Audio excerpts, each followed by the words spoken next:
ప్రజల ఆకాంక్షలు ప్రతిఫలిస్తూ దేశంలో 29వ రాష్ట్రంగా ఏర్పడిన తెలంగాణ రాష్ట్ర హృదయ స్పందన చిహ్నంగా తెలంగాణ తల్లిని విగ్రహ రూపంలో ఆవిష్కరించుకుంటున్న నేటి సంబరానికి విచ్చేసిన గౌరవనీయులు ముఖ్యమంత్రి వర్యులు శ్రీ రేవంత్ రెడ్డి గారు, గౌరవనీయులు ఉప ముఖ్యమంత్రి వర్యులు శ్రీ బట్టి విక్రమార్క గారు, గౌరవ శాసన మండలి చైర్మన్ గారు, గౌరవ శాసన సభాపతి గారు, గౌరవ vice chairman state planning board, ప్రభుత్వ సలహాదారులు, పార్లమెంట్ సభ్యులు, శాసన మండలి మరియు శాసనసభ సభ్యులు, ప్రజాప్రతినిధులు, నా తోటి అధికారులు, మీడియా మిత్రులు, లక్షలాదిగా తరలి వచ్చిన తెలంగాణ తల్లులు, మీ అందరికీ నా నమస్కారం.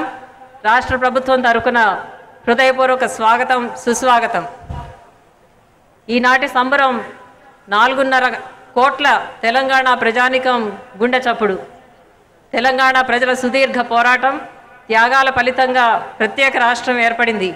ఈ పోరాట పటిమను, త్యాగాన్ని, ఆత్మగౌరవాన్ని ప్రతిబింబిస్తూ ప్రతి తెలంగాణ బిడ్డకు ప్రేరణనిచ్చే తెలంగాణ తల్లి రూపం మనందరి ముందు సాక్షాత్కరించాలన్న మన గౌరవ ముఖ్యమంత్రి గారి ఆలోచన పదం నుండి ఈ విగ్రహం రూపుదిద్దుకుంది. గౌరవ ముఖ్యమంత్రి గారి చేతుల మీదుగా ఆవిష్కరిస్తున్న ఈ విగ్రహం కేవలం ఒక విగ్రహమే కాదు.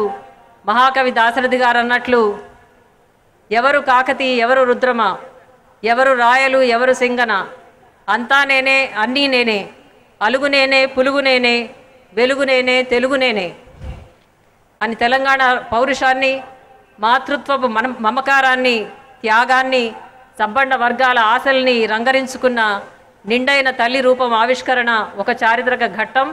మనందరం దీనికి సాక్షిభూతులు కావటం ఒక గొప్ప అదృష్టం. సుఖశాంతుల తెలంగాణ సుభిక్షంగా ఉండాలన్న తల్లి ఆకాంక్షకు అనుగుణంగా అందరం పురోగమించాలని ఆశిస్తూ ఈ శుభ సందర్భంగా యావత్ తెలంగాణ ప్రజానీకానికి మరొక్కసారి శుభాకాంక్షలు తెలియజేస్తూ జై హింద్.